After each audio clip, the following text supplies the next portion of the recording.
to another episode of WingNut RockHead. We have no real schedule as far as when we do these things. Sometimes it's during the week. Most of the time it's on a Saturday. Today's on a Sunday.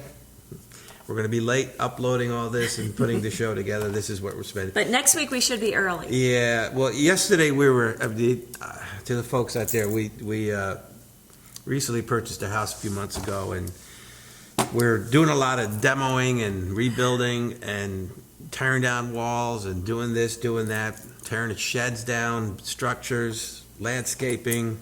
Yesterday we erected a couple walls. Yeah, and we tore down a little bit. And we tore down a shed. The shed that was completely. already, yeah. Well, no, we still have to take pieces of it and chop it up. Just short of completely. It's so big. It's almost like a small barn. Oh, we should load that video.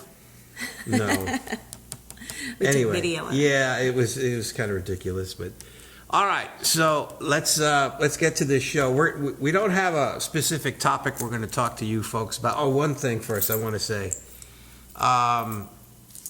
When we taped the last show, episode 10, was it? On that Saturday, the next day or that evening, we'd learned the fatal accident of Dale Snodgrass, who we interviewed for episode 6. And a lot of people have now are looking at that episode. And we just want to take a moment to remember our friend, to a lot of aviators and a lot of people out there in the aviation airshow world who knew him, saw his flying, but just take a moment and to remember him.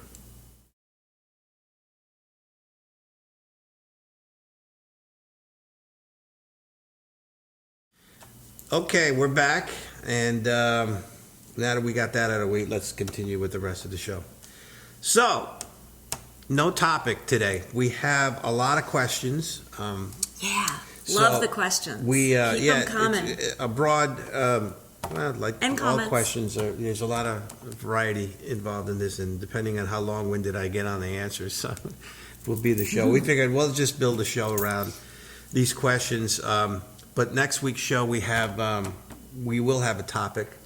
And a new announcement that I'm excited about. We're going to tease you a little bit later in I think one of the questions it's going to come up. So let's start with that. So you lead the way. So our first question comes from Jared Barnhart, and I'm pretty sure this is his second question, but he's our first question, and he is from Peterborough, New Hampshire. His question is, Gary, what's your favorite project, and can you provide pictures of it? All my projects are favorites. It's just, there's so many of them. Yes, some stick out more than others. And now I'd have to say that, and I've said this before on other shows, and you know, it's a common question, and the easy answer is Diamond Lil, the B-24 that I did nose art for.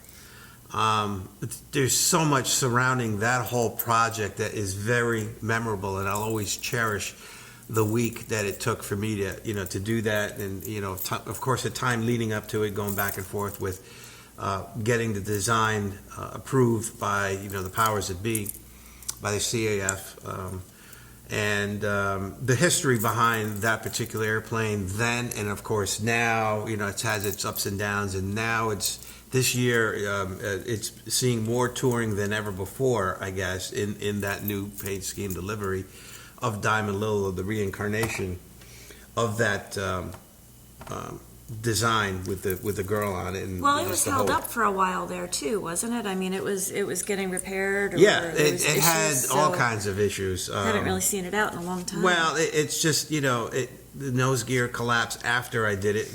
Within I think that same year or about a year, so that it got taken out of the circuit. Had the nose gear had to be repaired. Had to go through tests again. And then they lost an engine, and then they decided to replace all of the engines, I guess, just because let's just, if we're doing one, let's do all 4. So this way they know it's all fresh. And then, of course, the tests for that come up, and that takes time. And then they decided that they had a crack in landing gear, the main landing gear. So they decided to change out that. So again, they've done a lot more work in repairing things that need to be structurally sound. So just in air, it just took more precautions.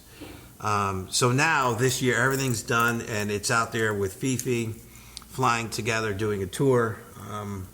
So if you get a chance to go check it out, check it out. But that's been one of my favorite projects of all time. And another one that comes to mind is a B-24 hull that we did. I've done a few. This one is called Frisky for the brewing company out in Odessa, Texas. So by the way, we'll give a shout out to those guys a little bit later. But they approached us about doing a piece for their new restaurant that they were about to open, and they needed a centralized piece in, as soon as people walked in, and they loved aviation. So they wanted, and they liked the pinup artwork. So they had a professional photographer take pictures of this guy's wife and their daughter, and asked if I could incorporate that within the design in a sort of period era kind of look. So I did, and we came up with, Frisky Business was something that I suggested, and they liked it. It just seemed to work, and you'll see pictures here of what it looks like, and that was a favorite project to work on also. And most favorite projects are the ones of obviously the restorations and anything with a pinup on it. Is to me it's it's fun, and the creativity behind it, everything leading up to it, to doing it, and then finishing it and going, here it is. So Yeah. It's an original. yeah, well, the B-20, It's like music, the the B-24 had, the space. It was so huge, it's like a billboard or a small billboard. And then, of course, the B-29, there's another one, another favorite, Jack's Hack, because that's one of the largest pieces I've ever done. So if anybody ever did, I got to turn that thing off again, damn it. So, You're going to show me how so you can keep talking. So that's it. Diamond Lil's the favorite one, and then we'll talk about the rest in a moment. So ask the next question. I'll turn this off. Gee. Okay, the next question comes to us from John Brown from Stanford, Connecticut, and Gary happened to be friends with John Brown. His question is, Beef. Anyway, how to get it appears that you're branching out into clothing and furniture. Any updates? Yeah, hey John, thanks for chiming in and following. Long time no see. On a side note, personal note, Frank, our friend Frank Alenti, passes by through here now, and we keep seeming to miss each other. It's like but he doesn't give me any heads up. He's like, hey, I'm at your shop now. Where are you? And I'm like, well, I'm out. 3 shopping, hours away. I'm out to lunch or, what have you. And we're like, oh, well. So we're taking care of that. I talked to him. He's like, okay, just plan it next time. So we work out. But anyway, John, so, yeah, as you see, every now and then we post on our social media that we're trying out new products, or we're coming out with this, that, and the other. We've done a bunch of things in the past. We have some things here in the showroom. And one thing that I guess we could say is this shirt. Well, this is, Which one you want? again, these are samples, but there is one of the shirts that actually, give me the other one before we get into this one. We did a shirt. A company approached me, a Hawaiian shirt company, and said, hey, I love your work. Could we, take your shirt and turn it into, or your designs, and turn it into, some of our Hawaiian shirts? I said, sure. And they said, well, we like the Flying Tiger one just because of the shark mouth. I said, oh, okay. I thought, well, whatever. So they gave me a blank shirt and actually took the artwork from the panels that we use for our Flying Tiger panels, and same size, same shape, same everything. And I actually painted it on a sample shirt. And that prop program lasted for about 5 years, and it was a local company. And we did extremely well until the company that produced them in the Philippines, they were owned by two brothers, and they had a fallout. So they dissolved the company. So with that came with everything, all the projects they were working on, and that included this particular shirt here. Now, I'll hold it up here. This is what the original looked like. This is a reproduction, another company, and I'll explain it to you. But this is pretty much the same size. All the elements, even the back. I mean, it's very basic. It was something that I didn't really create for my brand. It was for somebody else, and it was a license deal. So I got paid for every shirt. I got paid something for it. So it was a licensing deal. And when the company went out of business, several years later, people still ask me, what happened to the shirts? What happened? I was like, well, they're, out of stock, and, we'll let you know when we do them again. And then Sporty's Pilot Shop, who we've done stuff for and have a business relationship with, asked and said, hey, you still doing those shirts? I said, no. And they decided that they wanted to put out their version of the shirt, and I said, well, that's fine, but we need to sign a licensing agreement if it's going to look exactly like my original shirt. So we did that, and that was that shirt that I just held up. So it's made out of polyester. The original was 100% cotton, had coconut buttons, and it was really a nice high-end shirt. This is a sort of mixed blend of polyester. So it's a little bit different. So again, it's another license royalty thing that I do with them. So, and then, my leather jackets, that have its own label on, I asked them, I said, hey, can you guys do Hawaiian shirts? And they said, sure. I said, okay, send me some samples. And I sent them pictures of this, and they actually sent me back a sample. And this is it.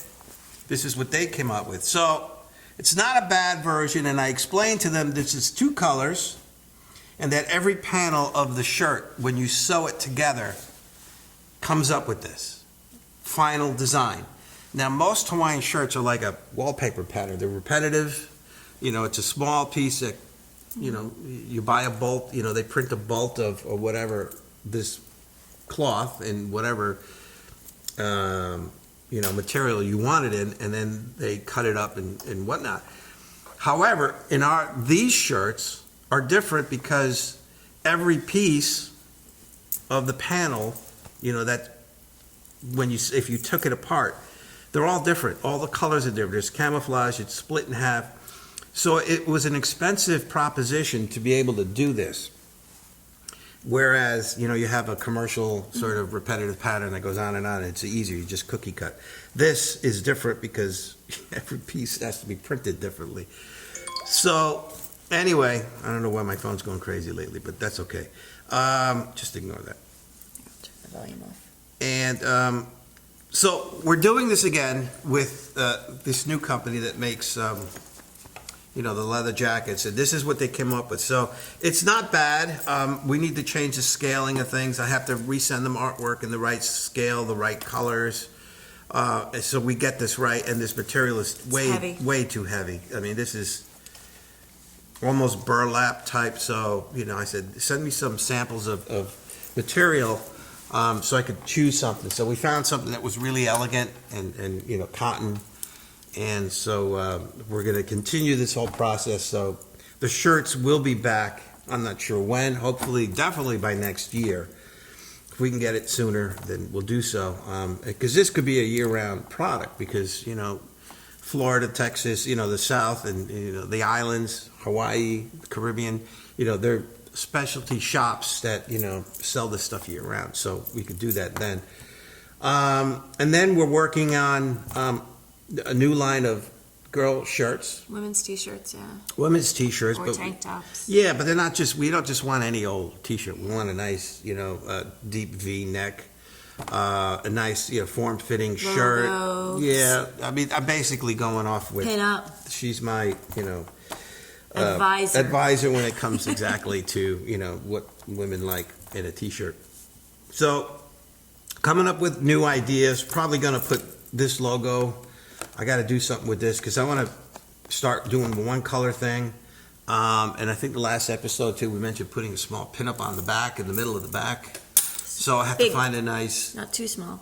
well, about that long. I don't know. I think vertical would be best, standing or something like that. Yeah. So we're going to play around with ideas. Actually, we are now, and trying to work things out for t-shirt designs. And then we have an idea for a guy's shirt, which is going to be a digital pattern color with a new logo for Fighting Colors that I'm working on also. So there's a lot of things in the works that's sort of, when I have a moment and I want to just get away from doing nose art and I feel like working on in front of a computer digitally, I'll spend a couple hours playing around with stuff and see what works, and have to find images and Photoshop stuff, Illustrator, that kind of thing. So all time consuming, that doesn't pay right now. So Communicating with a jeweler too?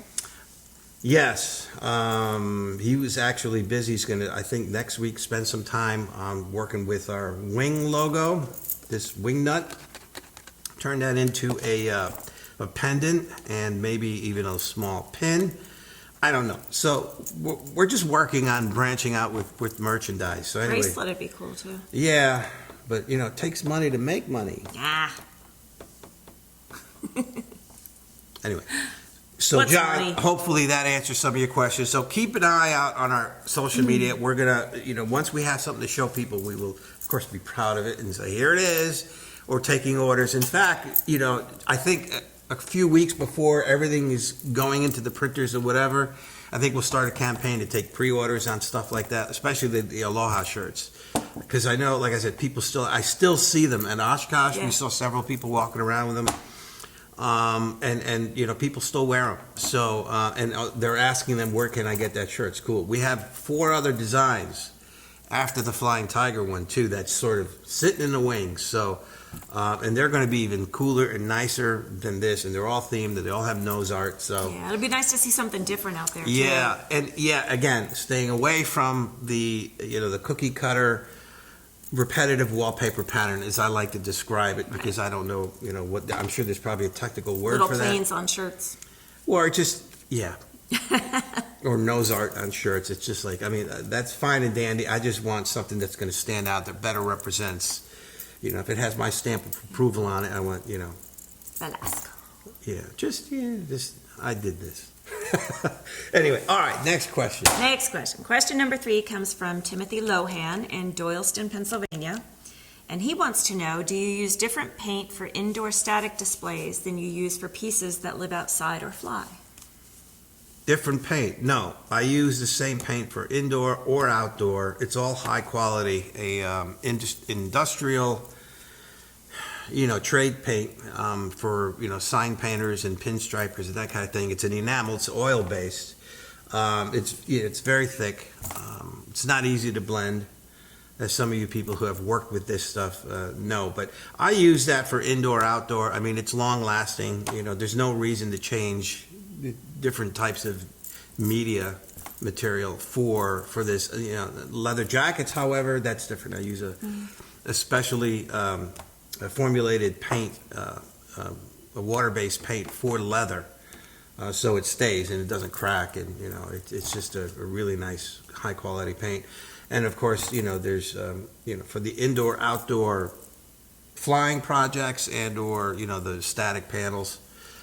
It's just oil-based enamels that I use. So again, it stays longer because the paint's thicker, heavier, and it'll withstand UV light a lot better. So anyway, that's short answer to the short question. Okay, thank you for the question. Now, this is a short question, but it's a fun question to answer, I think. So this comes from Robin Horlman. Hey, Robin. In Long Fairfield, time. Connecticut. Yeah. And he wants to know if you do album covers. Fun question. I do have. Well, that's a tricky question. I can. How about that? I've done 3, but the bands didn't do anything with it. So And they're, they just, I the band love broke up or whatever. That one that you showed me. American Angel. so Yeah, they were cool. a Jersey band, hard why I rock love band. And I worked with them for a while, working on an album, and an album cover that was, and they loved it, but something happened with that band.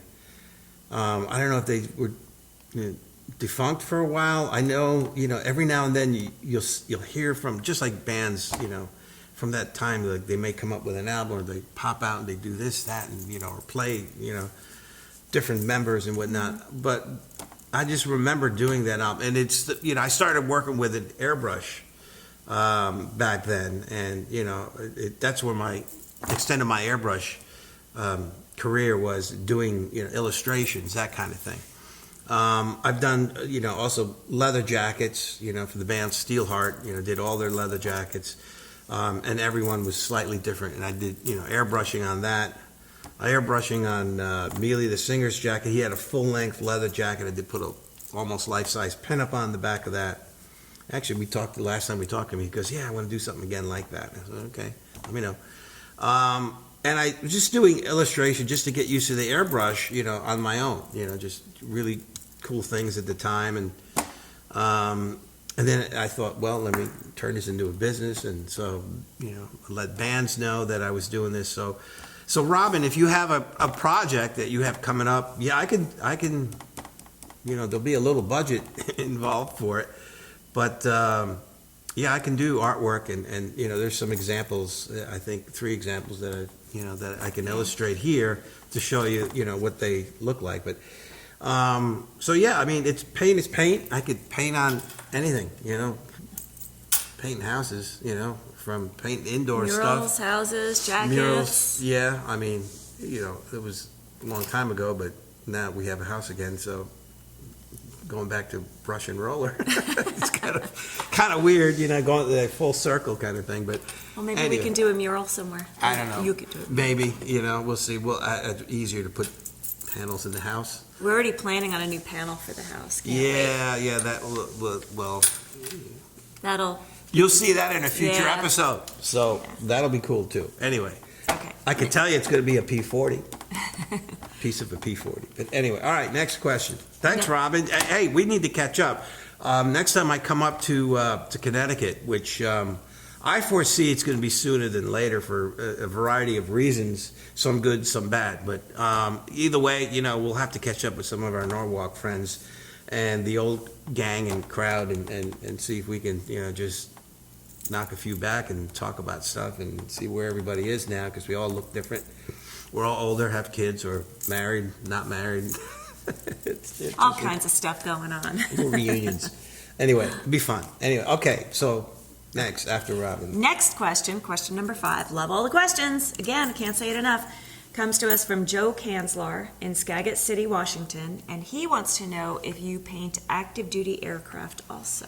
No, I wish I can. I mean, I've done stuff for active members who are giving gifts to their COs or retirement gifts and that kind of thing, reassigned, however, there was talk at some time to do a B1, but there's a lot of bureaucracy, a lot of red tape, and the government, dealing with the government and, paying out, they have limits and caps on things, and not to mention there's guys in their outfits that can paint, they're creative themselves and they can do it, just like in World War II. I mean, guys used to do it. So they don't need an Yeah, they're already outside getting artist. Yeah, well, They're not going to get paid over and above their salary, so yeah, it's like free painting. Yeah, so I mean, to have me do, I mean, I would love to, but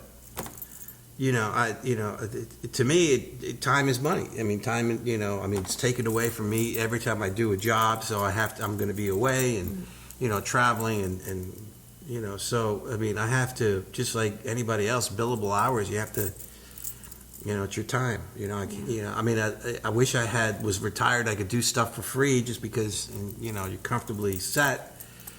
But, we're a small business. We're trying to, we have bills like everybody else. So, Yeah.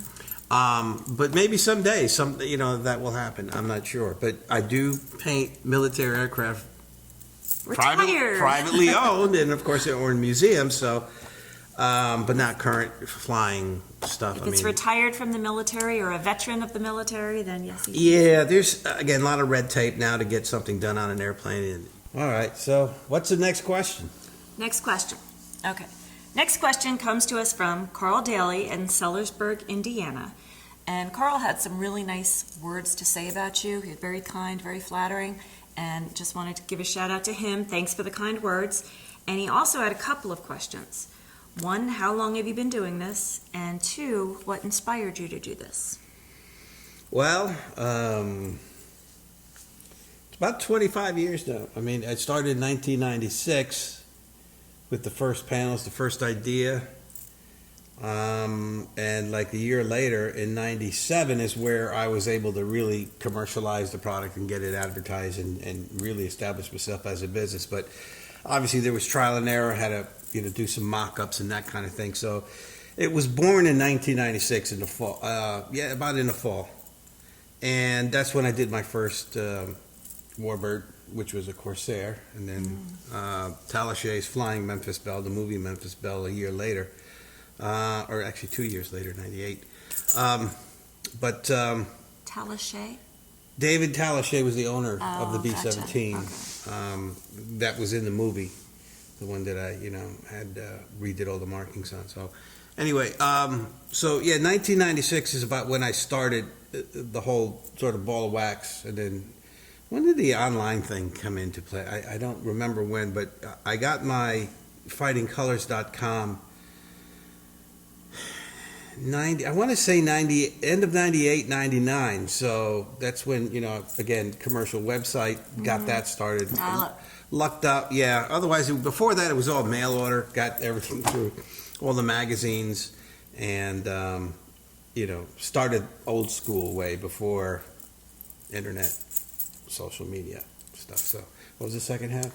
What inspired you? What inspired me? Okay, going to air shows. Going back to air shows. Again, I was in a band, music. I had, long hair. It was longer then than it is now. But anyway, going back to air shows because I wanted to get back into, aviation again. I've always loved flying, aviation, airplanes, that kind of thing.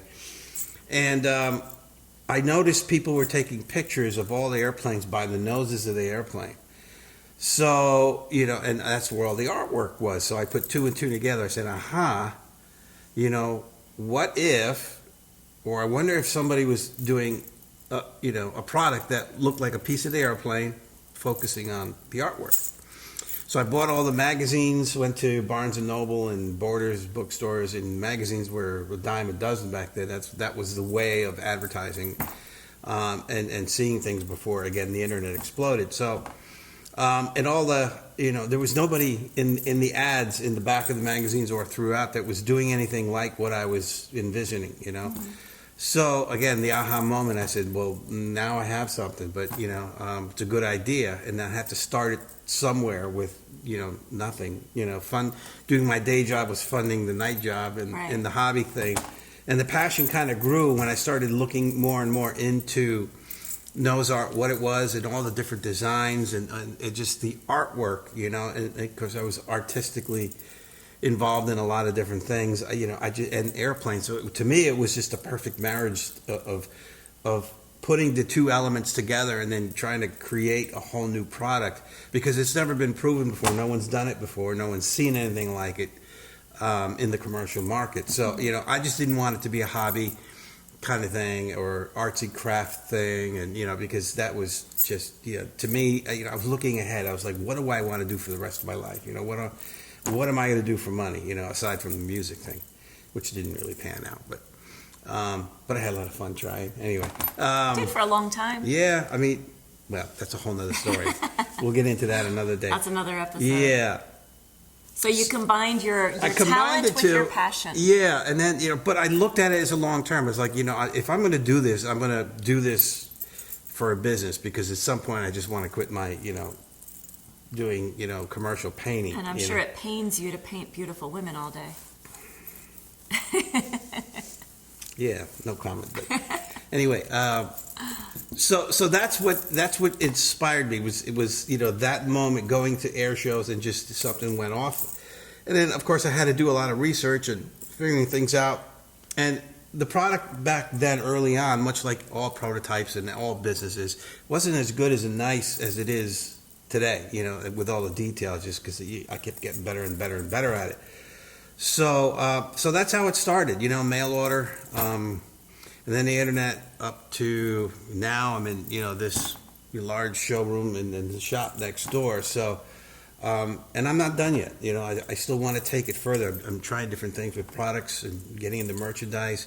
Lockers. Yeah, I'm getting into furniture, shelves, just anything Desks. that could be built and be complemented with the panels. Dividers. So I'm expanding, and you kind of Bars. have to do that as a business. Kind of reinvent yourself. Mm-hmm. So.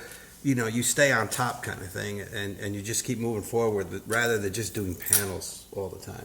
That's fine and dandy, but I just want to do more. So. Right. Anyway, hopefully that'll answer your question. Well, I have a fun fact, 1.5 actually, but Wait, there's one more question. no, that was it. That was Jerry 7 O'Neill. questions. You forgot Jerry. Oh, I'm sorry. Okay, sorry, Jerry. I knew the list ahead of time. That's all. I was like, wait, there's So 7. did I, but for some reason I read right past You it. want to go home? Yeah. Okay, Jerry O'Neill from Cheshire, Connecticut. Jerry wants to know, what's your favorite piece that you've done, regardless of veteran signature? Hey, Jerry. How you doing? Jerry is, we've never met, or I don't remember meeting, I see pictures of him all the time on Facebook, but he's the guy that started the Connecticut Air and Space Museum across the street from the Sikorsky Airport in Stratford, Connecticut. And ironically, the first airplane job that I ever did was a Corsair on the pedestal that I painted in Boyington's markings incorrectly at the time, I must add and confess. But so at some point they took that down and restored it, and it's just about finished, and they built sort of a museum around it, that being their sort of flagship. They have other aircraft, but it's across the street, and I have not seen it, been there, but Jerry's one of the pivotal guys who runs the place and works on the aircraft and turning that museum into something larger. So, but anyway, thanks, Jerry, for chiming in. I know we've sort of went back and forth on emails, but so what was the question again? Jerry wants to know, what's your favorite piece that you've that's done, right, okay. regardless of veteran signature? Well, it's hard on favorite pieces because a lot of them, I have so many of them. But the first thing that comes to mind is, mainly customs, and the one that sticks out right now is Heavenly Heartbreaker, which is a piece that was done with this guy's wife. They had fun with a photo session, I guess, and I got sent the picture, and then he said, turn this into nose. This is the one we like. So basically built a design around that. And I thought it came out. I just love the way it had full rain. It's kind of contemporary looking for nose art. It's not really retro, but it has that look and feel to it. Even though it's modern, and sexy, nice font, nice colors, beautiful. and it just worked out really well. And I had a lot of fun doing it. And that's one that really sticks out right now. And next week it could be something else. Right. So it's always something different. But. So anyway, thanks, Jerry, for chiming in. So you had a fun fact. Sorry for interrupting. No. Sorry for missing Jerry's question. All right. We have fun facts, but we're going to do that next week. That's right. Yeah. We discussed that because there was we had so so much many stuff questions. this week. Yeah. Speaking of next week, next week's show is going to be, I'm going to tease you a little bit here, the topic, since we didn't do a topic this week. It's going to be on a special nose art project I've been working on for a few years that I call Cities of Victory. And this entails the 314th Bomb Wing, B-29s, that flew in the Pacific Theater off the island of Tinian that were based there. And the artwork, there was, I don't even know where to start, there's so much information, because I want to devote a whole show, and I want to put it all here. But on the right side of their airplanes, they had a centralized nose art that was on all of their airplanes. And it was a circular design. It had the United States continent and Mexico in a circular, obviously blue around the water. And then the United States was either orange, green, and had a red border. And then it had a flagpole in the city and state where the money from war bonds paid for that particular bomber. So the bombers were named after the cities and states where they were bought, or actually paid for. So there's this whole program. Eleanor Roosevelt was involved, the Boy Scouts, Girl Scouts, and so I decided a few years ago to build hull sections with this artwork, and then approach cities that there were over 233 to my count, and I'm always finding another one. But it's hard to find pictures. I got pictures of maybe half of them.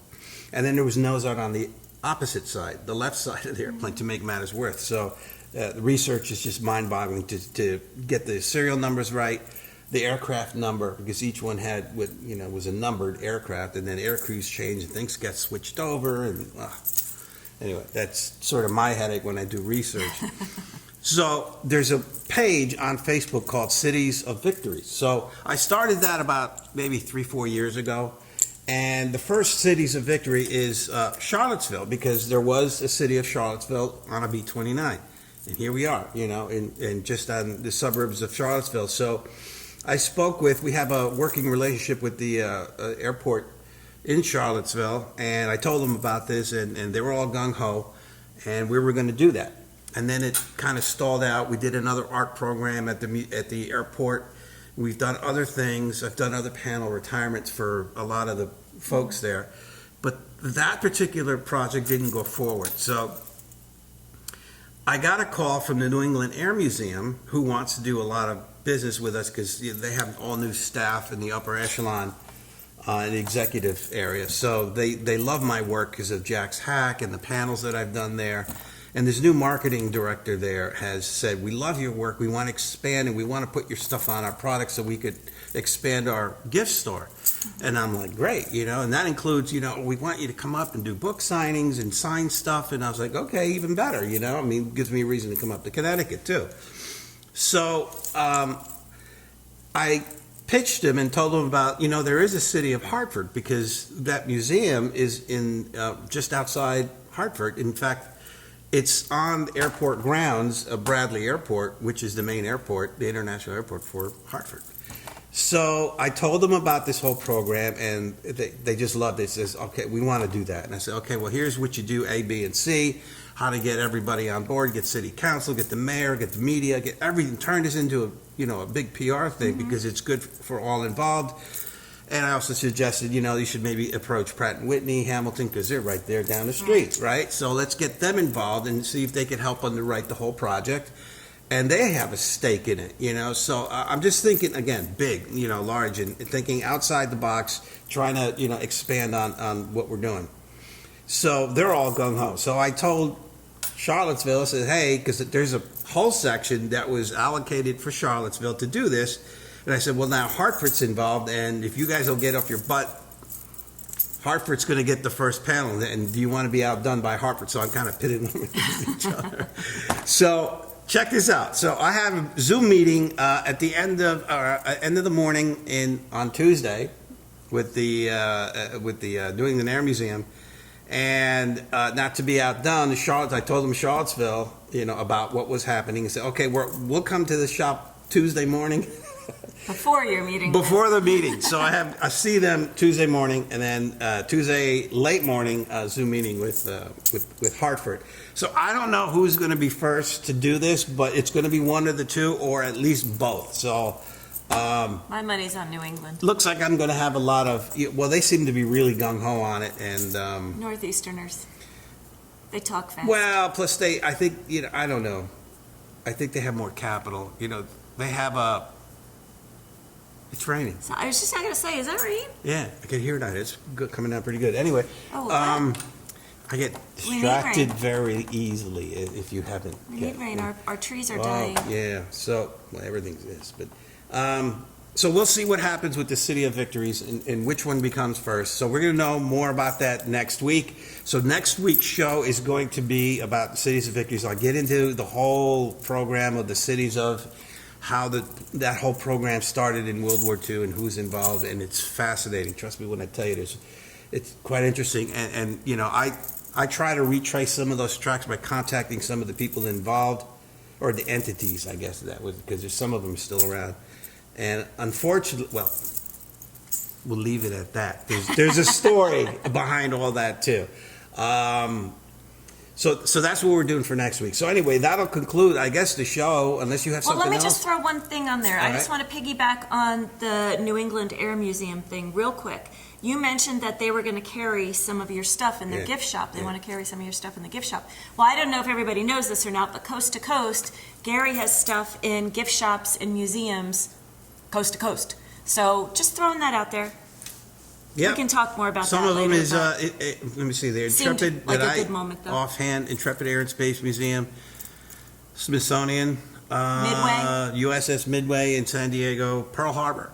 So it goes beyond coast to coast. Oh, So, beyond coast to coast. and I know there's a couple Coast of to other island. museums in between. None, yeah, I mean, whatever. All right, They're so- all over the place, but just so you know, if you happen to want to find yourself in a museum, take a walk into the gift shop. You might find something. Yeah, if in there. not, tell them you want it. Yeah, that's Tell even, them, yeah. have you heard? But anyway, thanks for watching another episode of WingNut and RockHead, and we hope to see you again next week, and hopefully try to keep you entertained with interesting stuff. And be sure to click on like, and if you can, subscribe to the YouTube. You don't have to, but you know, you can leave a comment, bring in some more questions, interesting, you know, things that you want us to talk Comments. about, look into, that kind of thing. Yeah. And we'll interact, you know, socially on Facebook or, you know, wherever, YouTube. But yeah, show some, hopefully, some interest in supporting what we're doing here, because we're not getting paid. Right. We're just doing this for fun and for your entertainment. And with that, thanks again for watching another episode of WingNut and Surf history. RockHead. So see you next week.